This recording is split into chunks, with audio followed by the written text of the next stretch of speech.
Here we go. All right, all right. Well, John, thank you for coming to the interview. I look forward to getting to know you, your history, No, no, no, no, no. your That's not how we journey do this into right here. marketing from a shipbuilder in Africa. Ladies and gentlemen, we have an excellent episode today. I'm Eric Johnston. I'm here with John Caprani, the one and only. No, I'm going to interview you today. You can interview me on your podcast. Oh, shoot. This is the wrong meeting. I'm sorry. Those are some nice looking guitars you got behind you. Thanks. They're actually not that nice. Okay. But I make them sound okay. You are, I guess, then a musician. Yes, I am. No, they're there just to make me look cool.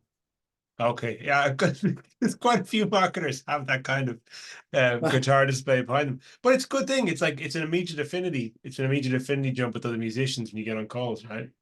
Yeah, yeah, yeah. This is my office, my studio, my get away from the kids.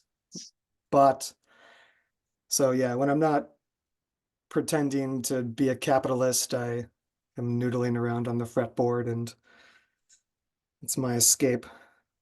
You're in Minnesota, right? I am, yes. And is that kind of like Ireland? Is that it's like cold and it rains a lot? Yeah, but more. Okay. More snow. Much more cold, much more snow. It's Oh, more okay. like Canada light. Ah, okay, okay. You're up in the north. Yeah. So Eric, I usually start these conversations off by asking people like when was the first time they typed how to make money online into Google? Huh. That would be I didn't type it in. I was I was at my brother-in-law's house and he was telling me about this guy he came across that was telling him, teaching him, showing him how to sell random things on Amazon. And he was like, Eric, I know you've always wanted to like get into some kind of online, make money online or something along that line. You were interested in that? And I was like, totally, heck yeah. This job is not paying me well enough, et cetera, et cetera. So yeah, I hopped into this course. It was free. It was just like a guy who knew a guy who knew a guy inviting people in and teaching Amazon FBA. And that was 2014. So Did you actually do end up doing FBA? I did, yeah. Yeah. How I was it? Because it's like it's a biz op now, but I mean, I'm guessing yeah, people totally. actually do stuff with it. Yeah, this was before it was a biz op and people had flooded in and I did okay. I think I made that year about 20,000 on Hmm. top of whatever I was on top of my job at the time. So that I was super excited about that. I sold like scrapers, um, random gadgets. The most I sold though was mousetraps. Sold a bunch of mousetraps. I drop shipped from China to the Amazon warehouse and hijacked onto some popular listing. So as it cycled through, the sellers Hmm. might get sold, even though it was somebody else's brand. I just had no idea what I was doing. And I got some kind of flag from Amazon that I don't remember. It was something only mildly threatening or scary. And I freaked out and I was like, I'm not doing this anymore. I deleted my listing. I stopped doing it. I didn't want to get in trouble.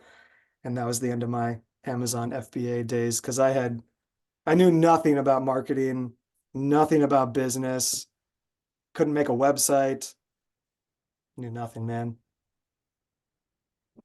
But it made it's proof of concept, right? The first time you make some money without actually having to go anywhere, that's pretty magical.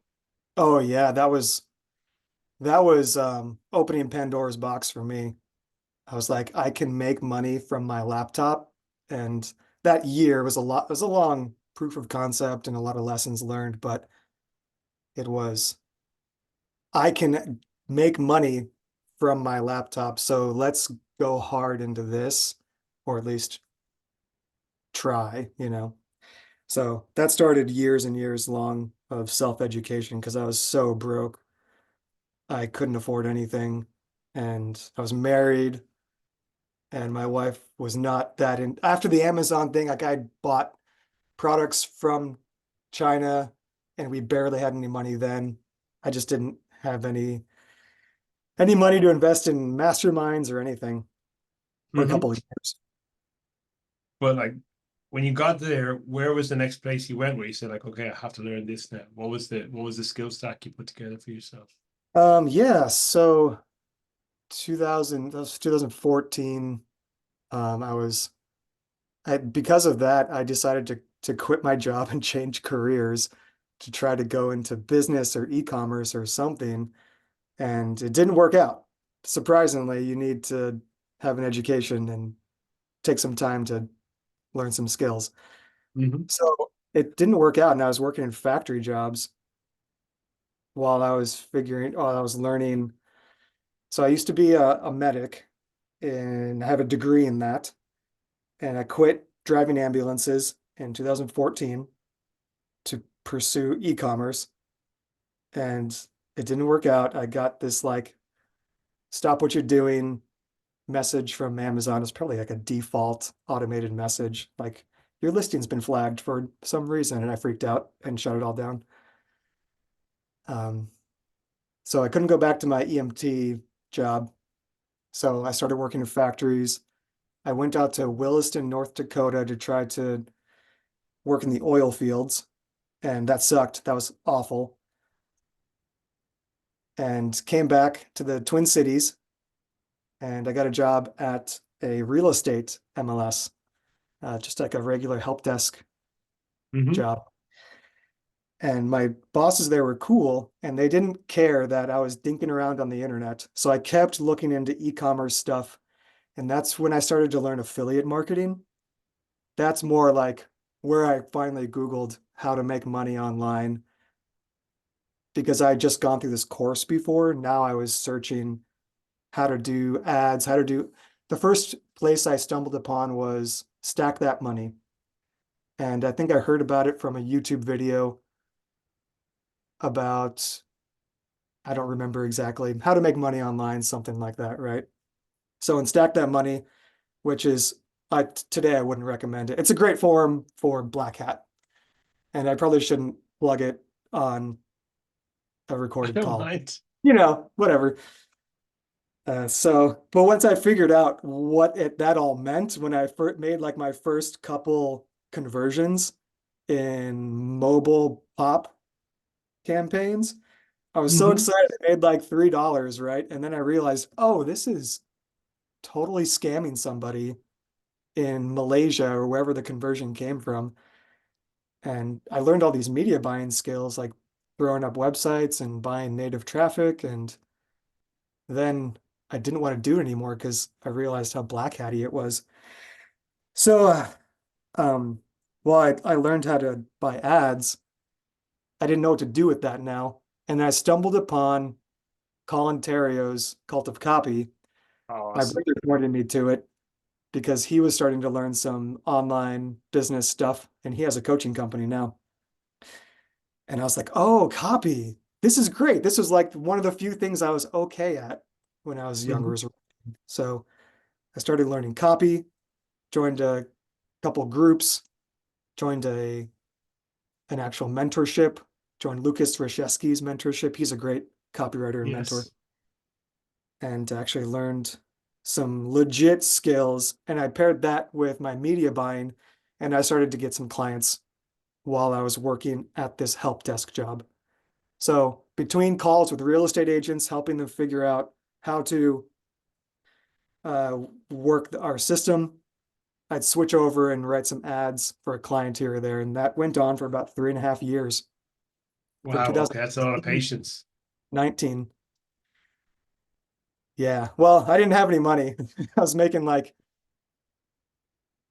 40,000 a year at this help desk job and then some client on the side.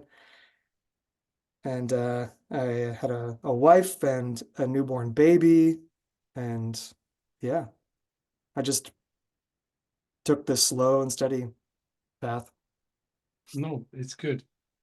So, like, just to go back to the affiliate stuff for a while, because a lot of people don't really get what the principle is in affiliate. And most people who are watching this do, but it's the idea is essentially you don't have a product, you're not even selling a product. You're really just moving traffic, moving eyeballs to a product that somebody else owns, and they're just Oh paying you yeah, money for putting them, giving them the eyeballs, right? yeah. Oh yeah, totally. And it's a really scalable skill when you dial it in, but if you don't have it dialed in, you can burn a lot of cash because the margins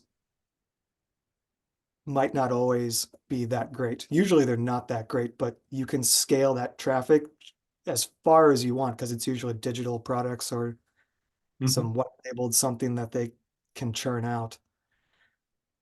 So it's kind of like a volume play where you're not actually making much profit on any one conversion, but you can grow it very, very big. Absolutely, yeah. And you go on big traffic sources like native or Facebook and go global. You just target wide and you can ramp that up to thousands of dollars a day. So, But and I that's didn't. unusual because most people like do who do kind of know copy and traffic tend to learn copy first and then do traffic second, right? Not necessarily. I mean, plenty of media buyers never really learn copy, although these days I think they should. But then it was like in the forums, there'd be templates or little trainings or recommend like book recommendations to learn copy. But that was just to fuel your ads. And I went through a whole like media buying is king and everything, and running ads is everything. And then I went through a whole arc of copy is everything and it's the end all be all to everything. And I've gone through a couple of those to finally come out the other side of these are all just gears and cogs in a larger machine. They're all just tools in your toolbox, right? You need them all. Or the more, no, maybe you don't need them all, but the more you have, the more stuff you could do. Totally. Yeah. And those two, I would say those two are the king, right? Media buying and copy. As long as you know those, you can do anything, right? You don't need anything else. I'm still in Well, my ego arc there. this year, actually, like I of the things that I haven't really done much buying traffic. And this year I committed to, okay, I'm going to do this. And a friend of mine brought me an offer that he's got a couple of offers and he's so busy. He's like, I can't run this offer. Why don't you just run this offer for me? And we'll we'll both make money and I'll teach you how to run the traffic. And you can just make it happen while I'm busy doing other things. Like, okay, totally cool. So he's teaching me traffic now and I'm loving it. I'm just gotten Yeah. started, but I feel really good about it. It's a powerful skill. And I think, yeah, it's like one of those things that if you get any degree of competence in copy, the problem is if you're doing client work, is there's so much lag between you creating a piece of work and finding out if it's any good or not. Hmm. Whereas when you've got the opportunity of the traffic that's right there, you can find out real fast. You can shorten the cycle. Yeah. I kind of liken it to well, in music, I suppose, if you're playing a song, media buying is like the volume on your amp, and Mm-hmm. copy is how good or bad the song is. So, I mean, hand in hand, one without the other is a little useless. If nobody hears your song, no one's gonna care. And if your song sucks, people are gonna tune out. Yes. What? Where did you go after that? What do you mean? Well, you've gone to the point where you decided, okay, I got to Oh, learn where did I copy. go after that? Where'd you go Um, next? in 2019, I was working at the real estate MLS and I got a DM from a local real estate mogul. His name was Chris Lindahl, and he has about a few hundred billboards around the Twin Cities. And Awesome. he was looking for a copywriter. And I knew who he was because I was in real estate, and anybody who's in, if you drive around the Twin Cities, you will know who this guy is because his Hmm. billboards harass you nonstop, which is super effective. So I was super nervous when he reached out, but I played it cool, got coffee with him, and I convinced him to pay me a nice lump salary, which was like I totally shot for the moon from my like meager 40 grand a year. And I was just crossing my fingers. Like if he says no, I still got this help desk gig and some side clients every once in a while. But he took me on as his copywriter, and he had a marketing team.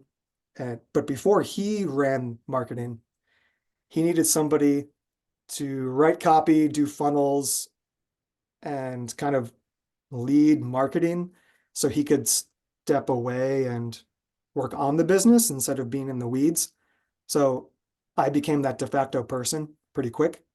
So I became his head of marketing, which was a huge leap from me from freelancer, gig to gig on the side, to quickly being a copywriter for a really huge local brand and then head of marketing really soon after that. So yeah, it worked out. We did a campaign, a recruitment, a recruitment campaign that doubled the size of his brokerage in under a year. Wow, damn, that's amazing. Yeah, it worked like gangbusters. It's still going today at realestatescholarship.com. And that jumped him from number 23 or something to number 12 real estate team in the entire USA. And he's still churning that thing along. He's like number 5 team in the whole USA now. But that had to be cut short, unfortunately, with COVID. I being his highest paid person in marketing, he had to let me go, and I went back to freelancing. Though my around that point, around COVID, I was kind of seeing the writing on the wall. Things were really slowing down. He was trying to figure out how to pivot his business.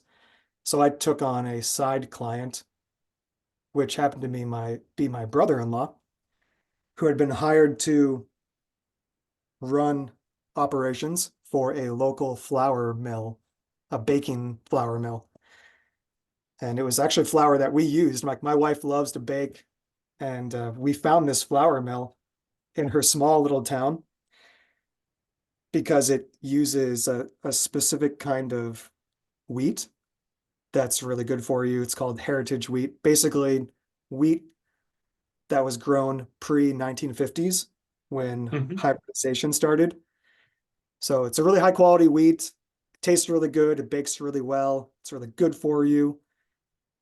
And they brought me in because they the owners were older. They were selling at the farmers market for like a decade. They wanted to keep selling flour, but running the mill was hard. So they hired my wife's brother to run the mill. So he's like, "Hey, Eric, you know marketing. I'm going to run the mill, get the team going. Why don't you get some ads going?" So we made a handshake deal on performance, and they were doing about 300,000 a year at best. Hmm. And this was in the summertime. And I started running ads. COVID was going, so people were baking from home, which helped. But the Yes, real there was a kicker, baking boom, wasn't there, there was during a baking COVID? boom. The real kicker though was that while I did use that, I didn't go hard on that angle at all because I knew that would fade. I knew COVID would come to an end, whatever. The real kicker was that this wheat was so healthy that for whatever reason, it's so pure, it's old, whatever, people with gluten intolerance can eat it without having any digestive issues. Hmm. So when I came in and the owners like kind of said that casually along, like, it bakes great, tastes really good, it's good for you. Oh, and people with gluten intolerance can eat it and it doesn't bother them at all. And I was like, stop right there. we're flipping that script and we're going to go hard on that angle. Yes. And before the end of the year, we had just crossed 2 million in sales. Wow. So like 7x in a year. And I continued to run ads through. That was like, it was pretty chaotic. Operations had to like really ramp up to meet all the sales because I Hmm. was driving, I think I got that up to about 3,000 a day in Facebook ad spend. So did they become an e-commerce business de facto because of what you did? They were an e-commerce business when they hired my brother-in-law. He built them a basic WordPress e-commerce site on WooCommerce just so they could sell online, so I could send traffic to it. Before that, they were selling at the farmer's market, and their website was, please email or call this, and we will arrange an Okay. order and ship it to you via phone. And High they were friction. accounting on paper and pencil. So my brother-in-law, Chuck, his name is, built a WooCommerce site so they could handle orders. And I drove traffic to it, and their sales exploded. They had to hire a bunch of people, find this specialty flour from wherever they could around the country to keep orders going. And that continued into the next year. By the end of the next year, they crossed 3 million in sales for 20, 2021. Yeah. Yeah. And that whole year they were going through acquisition talks. So a retired Fortune 500 CEO saw my ads, or he was in the wheat space. He was the retired CEO for, in America, we have Brilla pasta. It's like a blue box of pasta that's in Hmm. every grocery store. He was the former CEO of that company. He retired and he was wanting to do acquisitions. So he was in the space. He saw the ad or somebody recommended it, and he started to send offers to the owners. So that whole year, we were going through acquisition talks. And that kind of got me keyed in on that world of buying businesses. I'd never thought of it before. And uh, in January, at the turn of the year, 22, yeah, Hmm. 2022, they said, Eric, thank you so much. We have to let you go now. We're selling the company. I was still getting performance from nothing that scaled all the way up. So they were paying me too much. I got it. It was a business decision. So we parted ways and I went back to freelancing. What effect did you leaving that company have after you left? Oh, it's all, the machine's still running flawlessly. You go to sunriseflourmill.com. They have a new Shopify store that Chuck built for them, but their email strategy that I built for them is running like clockwork. Their Facebook community, their email and their Facebook community that I built for them is this beautiful little ecosystem because I would run promotions via email, drive people from the Facebook group to take the promotion in email. And then in the email, I would plug the Facebook group and say, hey, we're discussing recipes in here. But hey, this is a recipe that you should try. Every week we do recipes and we do monthly promotions. You should try this recipe. And there's people that have tried it. You should post your results in the Facebook group and talk about how the bake went and adjustments you need to make. So it was this ecosystem. And that email, at least, Facebook groups are hard to track, but email is accounting for over 50% of their revenue. Oh, that's amazing. And did they get acquired? They didn't. No, they never sold to that guy. They decided to Okay. back out. They are actually going through, I believe they're going through talks now, but don't quote me on that. That might be hush hush, which is good Let's for them. see. They're older. They've built an amazing brand and they're being, yeah, I think the person who's buying them is a great entrepreneur in the farming and milling space.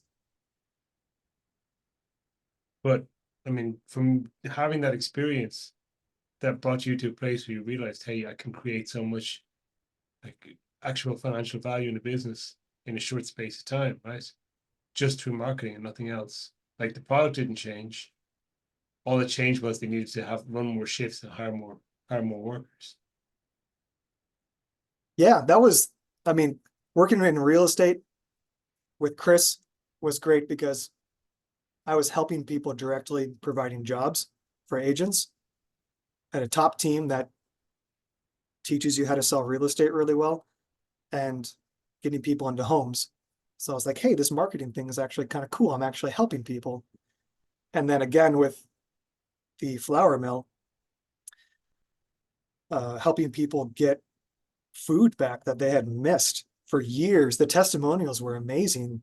Like, I haven't eaten bread in decades, but I baked a loaf this morning and I ate it nervous, just waiting, and nothing happened. My stomach isn't tearing up. I'm not breaking out in hives. Yeah, it was like amazing testimonials. So using marketing as that vehicle to help people was pretty cool because sometimes I get a little like, do I want to be doing this? Is this a little like just feeding the capitalist machine? What good is this bringing to the world? That's Mm-hmm. why I immediately stopped black hat stuff, but applying direct response principles that black hat innovates so well to legit great products is just like a wonderful combination for bringing something great to people who need it. Amazing. I love it. Um, it's kind of sounds a little bit like um the other Eric, who I believe is a friend of yours in real life, Eric Raum, kind of Yeah, his journey love it. to going from the supplement business, which he fell out of love with, to creating his own musical instruments now and actually like using what he learned in the more aggressive side of marketing to sell a product that's very, very wholesome, extremely wholesome. Oh yeah, I love Eric's stuff. Um, Super talented, super smart guy. And when you just use those direct response principles for legit things and just tone it back a little bit so it doesn't sound real sleazy and gross, works great. So yeah, that was 2000 to 2022. I was Mm-hmm. freelancing. I did some mergers and acquisitions work um, in e-commerce, copywriting, list management, kind of smattering here and there. Nothing was really popping out that I really loved. And towards the end of the year, I got an opportunity from a good friend of mine to join ClickFunnels, and that was really great. So I worked in How long house did with you stay there? not too long, not long enough. I wish I was there longer. 6 months, and then they went through a reorg and laid off a bunch of people, and they kept only the copy chief and kept everybody else on 1099 and let a bunch of people go. And I was in there, and it honestly, uh, I wish I could have stayed because I was working with a good friend of mine, but it was probably for the best. I Russell's great, people are great. ClickFunnels was a great product when it came out. ClickFunnels 2 is still great. I didn't always love selling info though. So I wrote for pretty much at least a little bit for all of the brands in the umbrella that they own. And it was kind of a slog. It reminded me of, yeah, I didn't love selling info. I'll put it that way. Okay. Like I super feel long some sales letters and just like pitching PDFs and courses like that as overinflated values. So yeah, it was probably for the best that I moved on. Hmm. I understand with info sometimes it's hard to square up the actual when you're on the inside and you're selling it, the value of the info product seems kind of nebulous. Mhm. And the purpose of the copy is to create the perception of value. And it's like, well, uh, I think as well, I mean, it's tricky because the information can be extremely valuable, but it's more Absolutely. these days. I think that was more so true in the past. These days, I mean, information is essentially free, and we're paying for your curation now for people to actually take a big set of information and boil it down to a smaller, more digestible piece of Mhm. information for us.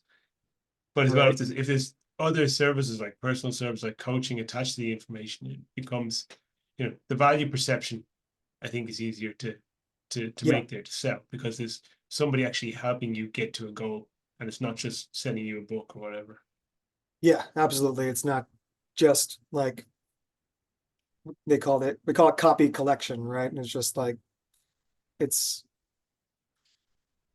yeah, at some point I realized where I'm just selling information at a high ticket for people to file away in their Google Drive and never read or go through or actually consume. And that was like, this is fine. It's a great Mhm. brand, great company, great software, great people. And yet, yeah, it's probably for the best that I moved on. You posted some stuff in the last few months specifically about the idea of you were going to buy a company and you wanted to use what you've kind of learned over the last few years to acquire a business. That's an existing concern. Is that still a goal of yours? It is still a goal of mine. I am taking a roundabout way currently to do that simply because, man, families are expensive and it doesn't Very. matter how much you make, six figures, families are expensive. I send my kids to a good school that costs a lot, and I have a house that I have to work on all the time, and just things add up. So, um, I'm taking a roundabout way currently, and that's still something I'm interested in. So right now I've joined a company called Elite Real Estate Systems. So I'm back in real estate and I'm the chief marketing officer there. So I'm gaining equity in there. And that's my roundabout way currently of to ownership. And I'll use that as my vehicle for the coming years. Awesome. As I mean, I've recently started to be a CMO for two businesses, and it's been a transition from like being freelancer, copywriter, and then consultant to now being responsible for the marketing. And it's less now about doing the thing, but more about kind of main about operating the machine. And Mm. I'd just like you to kind of get into sort of how did you make the transition? How do you change your thought process when you go from being like a mule, you know, i.e. somebody who produces work like a copywriter or whatever, to being a farmer, somebody who actually puts the plow on the mule and points it in the right direction. Yeah, that's a tricky question because um, I feel like C CMO is it's a title that's getting really loose these days. Mm-hmm. And like a traditional CMO would not be getting their hands dirty very much at all. Like you're saying, they're being maybe a little more farmer. They're contracting plowshares to come out and work the field and possibly sometimes getting their hands dirty. But in today, like right now, there's a really interesting pitch that I think is genius actually of trying to pitch marketers, especially copywriters, media buyers. I don't know the world quite as much. I'm not as deep, but getting them to level up into CMO, which is a really logical step. And that's why I wanted to make it because copywriters and media buyers, it's become flooded via MMO opportunities. So they're much more of a grunt worker now. And I saw the writing on the wall a couple years ago. And that's why I've tried to keep titles like head of marketing, head of marketing at a real estate, marketing director at the e-commerce place, and now CMO, because I'm seeing that shift while yet I'm still doing a lot of the same work. Today Mhm. I've been high level making automations, writing emails. Last week I pulled a long day and cranked out a 18-page long form sales page.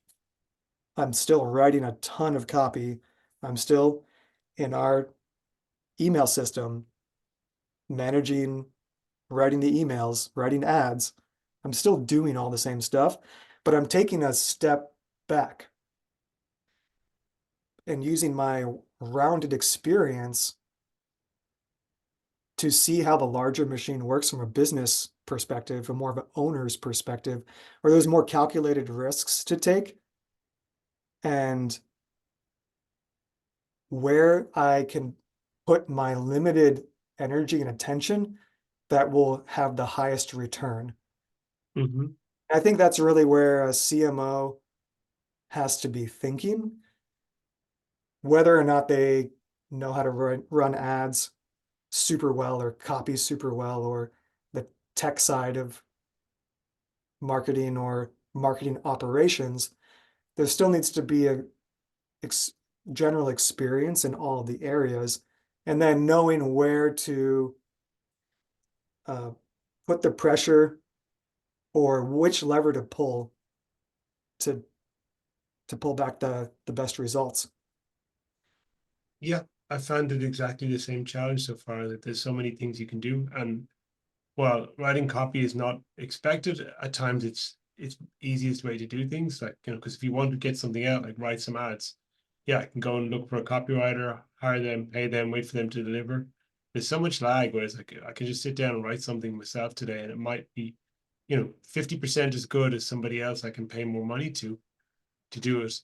But you know what? I get it today. So like I Mhm. establish a baseline today instead of having to wait 2 weeks for a first draft.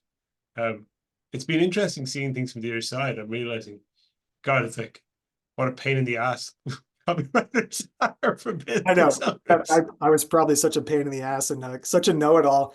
And then full circle coming to find out, like, reviewing my own copy. I'm a fine copywriter. I can get the job done. Am I an A-list copywriter? No, I don't want to be. And yet I know 80/20 enough of copy to just get things moving and get results. And that's really where that's way more valuable than, like, you can learn the 80/20 of any skill quickly and then take the next decade to become an A-list, whatever. But is that really worth my return on time in my life? No.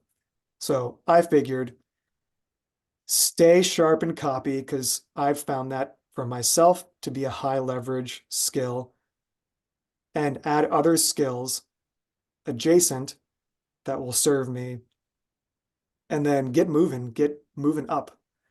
Try to take my last experience and leverage that to get a better one. Yes. So for working for a real estate system now, are you actually in the coaching consulting space or actually driving lead generation for a real estate agency? Both I don't know how in the weeds you want to get with our offerings, but Elite Real Estate Systems is really cool. We're shaking up the real estate world, which is in a lot of trouble right now. So we coach real estate team leaders on how to run their team like an actual business. Team leaders are great. They're usually a great agent, so they wanted to bring on other agents to help them sell more, so they can coach them on selling homes. But really, when it comes to running a business, they don't have a lot of experience, and their brokerage doesn't tend to give them a lot of resources. And a lot of it is based on commission splits. So there's up the ladder from agent to team leader to brokerage. A lot gets lost and there isn't a lot of training or support. Most brokerages just want their agents to sell homes and sell their brand, their brokerage brand. So what we do is we teach the coach how to run their team like an actual business. And when they do volume, they can join a program of ours where we do lead gen for them so they don't have to worry about marketing so much. And then we give them, they're allowed to earn equity in our ancillary businesses that grow alongside of a real estate transaction. So when an agent sells a home in St. Paul, Minnesota, they can use our mortgage and title company and insurance company in that transaction. And in doing so, they can earn equity in those other businesses so that they are not just a team leader leading this gaggle of 5 agents trying to make big commission checks every month. And the team leader gets a split of that. And they're still reliant on month to month, their agents selling. That team leader now gets ownership in actual hard businesses that are fed directly from the volume that they're doing. And we don't take any of their equity. There's other companies that kind of try to do this, but they ask like 50% of that team leader's LLC in exchange for helping them out. We don't do that. We just say, do volume with us and you will earn equity in these businesses. Yeah, that's a really cool model. It's sort of, it's like basically the more they make, the more they get pulled into the business, right? So Exactly. Yeah. It's a it ties win people together, all but in a around. positive way. Yeah. I love it. The founder, Jeff Cohn, he's pretty genius for coming up with it in lieu of like, yeah, other coaches or bigger players in the real estate world are kind of playing the shark. And yeah, they'll coach you. Yeah, they'll give you equity and to some degree, but they want to be a shark and they want 50% of your business in order to join them. Yes, that's a really interesting model, and it's like it's a business space I don't know much about, but what I do see in the US is like that kind of business model innovation happens in the US in a way I don't think it really happens in a lot of other places. That uh, people have a kind of entrepreneurial idea where they'll actually bet on the outcome of the business rather than wanting to see anything up front a lot of the time. And that's, I mean, I don't know why, but it's not as much of a feature in this part of the world. I mean, some of it is there, but it's not to the same extent. Lack of regulation. I don't know. It's the Wild West out here, man. Yeah, and there are good In and bad in a aspects good to it. way. And yes, it's a double-edged sword. Yes. So like you come into this and like you're back in real estate again, and this is kind of now becoming your vehicle to actually become a business owner as well. That's the plan, yeah. And then using this, the wealth I'll be generating from this to acquire businesses down the road as well. I like local businesses, so I'd probably look for something around here. You talked a couple of times about like when we're talking about sort of like feeling sometimes a bit conflicted about capitalism. How do you square that as an entrepreneur? Um, it's a good question. I still wrestle with it, to be honest with you.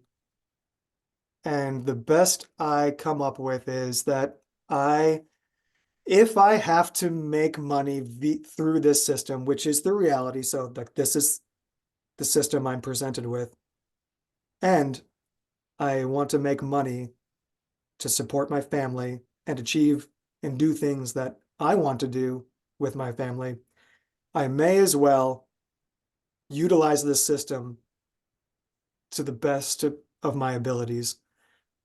And if I'm going to do that, I will only do that if I am actually helping somebody at the end of the day, improve their life, improve their happiness, help them solve an actual problem. So that's how I justify. So it's not necessarily an inherent problem of capitalism. It's just an idea of the excesses of a market-driven economy where problems get invented just to be solved. That as well as my my personal how I'm seeing, at least in my country, the way capitalism is dividing and separating and not supporting people. Not it's it's granting great opportunities for people and leaving many other people out to dry. And what something can be said like, yeah, those people should figure out how to take advantage of those opportunities. Well, if they don't know what they don't know, there's no way for them to take advantage. I'm privileged. I grew up in a very normal middle class upbringing outside of DC. My dad is an accountant. We were fine. I had support. People in my neighborhood here in St. Paul, they don't know what they don't know. So, how are they going to know the first thing about starting a business, the first thing about how to market, or that they, or even believe that they can do it because Mm-hmm. they grew up in a belief system that they are poor and that is their lot in life. And yes, at the end of the day, I understand that that's our personal responsibility, and that's why I do it, because I recognize that, but not everybody does.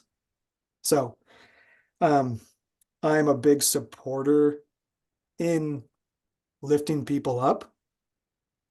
And even if they're not as ambitious as I am, everybody should have basic needs, support, uh, housing, food, basic human needs, and not have to be a driven entrepreneur to get those things. Just, I mean, I grew up with people like people around me. I have a brother with special needs. I have a daughter with special needs. There's just marginalized people, especially in the States, that just get left behind and not supported. And I've seen it from working in special ed communities. I've seen it working in my just driving ambulances.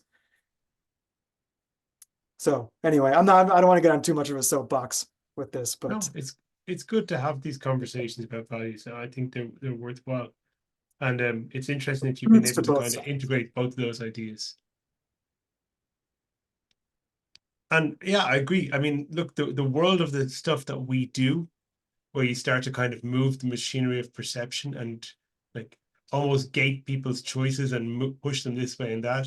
I mean, it doesn't get kind of, it gets very Machiavellian very fast if you don't have boundaries on what you're prepared to do. And on the other side, most people don't even realize it exists. Like people get labeled as conspiracy theorists, but it's like, wait, there's lots of conspiracies happening every day. Like marketing is a form of conspiracy. It's the people who are got a product to sell conspiring how to actually present it in a way to make it optimally attractive. I mean, Colin Absolutely. Terrios speaks about this a lot. It's like, all persuasion is manipulation. Don't get it twisted. He's not labeling it good or bad. It just is. Is yeah. Just is. That's a fact. That's a truth. And I can accept that. That's fine. Um, yeah. Like I remember the first time I realized that copywriting existed, and I was like, I'd read a little bit about it, and I was looking at a box of like Kellogg's Rice Krispies. I was like, damn, all this writing I've been reading on boxes of stuff my whole life, and I never really thought about where that writing come from or why did people put it there. And now Mhm. it's like these bastards had reasons, and they weren't my reasons; they were their reasons. And Yeah, after right. that, like when you go through that experience, then it changes everything. But for the most of most people who live for most of their life, they're just coming through the world with no perception that this stuff is all around them all the time. Nor do like I necessarily think that people need or should, it's both strong words, to have a perception of business and marketing and copy. Like, why can't people just go through the world providing a skill or service to their local community or society, as a gardener, as a conservationist, and not have to, yeah, not have to like worry about, I mean, I'm accidentally trailing back into like universal basic income type principles. Maybe we don't want to go there, but yeah, at the end of the day, I am in this to make money for my family and to help people. While I'm doing that, if I have to do this, I better be doing it right and doing it well. Otherwise, I'd rather go be a musician or something, but I can't make any money and travel the world with my family doing that. So, Love it. It's good. You know, the only reason I think that most people should know a little something about us is that it's good protection, because a lot of the way people are moved around these days is because of the forces of propaganda and because of the forces of commerce. And just being aware that those forces exist is a partial inoculation against it, where you say, hey, you know, I need to be looking out for my best interests, because the people pushing me this way and that are looking out for their best interests and not mine. And a lot of people still labor under the illusion that, you know, powerful forces in society, governments and corporations, etc., have on some level their best interests at heart. And that's pretty far from true these days. mhm. That's pretty obvious. Yeah. Most people just have their own interests at heart, which Yes, is, it just is. just is. But yeah, I do think it's some kind of inoculation for people to be aware of this and to say, you know, I need to keep my head on a swivel a little bit out there, because I got to Mhm. protect myself too. Yeah, absolutely. I can absolutely, I'm an optimist that can accept the truth. Hey, that is a nice that's a nice note to wrap things up on, because I'm about to jump to another call in 2 minutes. Eric, it's been great having you. Any final thoughts before we go? John, thanks for coming to the interview. It's been great getting to know you. Look forward to Everybody look forward to the next episode where we are bringing on special guest, somebody you have heard of, but somebody you've never heard from before. Okay. Thank you very much, Eric. I'm going to stop the John, recording. great to chat with you.